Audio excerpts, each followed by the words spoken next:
এখান থেকে চিৎকার করতেছে। আমি ওইখান থেকে আমি যদি মাঝখানেও থাকতাম তাহলে আমি কিন্তু এখানে পৌঁছতে পারলাম বললে। তো আমি ওই কিনারে আসছিলাম, কিনার থেকে ওইখানে আমি সিঁড়ি উঠেছিলাম, আমি ওইখান থেকে দৌড়ে এইখানে আইছি।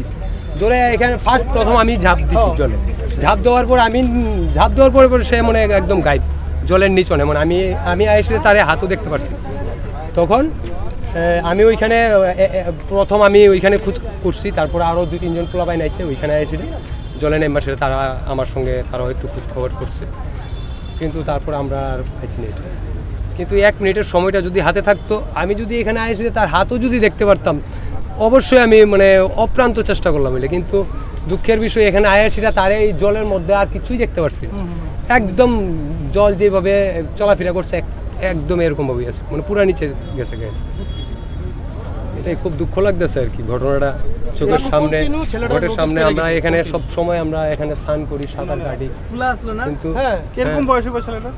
ছেলে আমি তো দেখতেই পাই, আমি তো দাদার কথা চিৎকার আমি কন্টিনিউ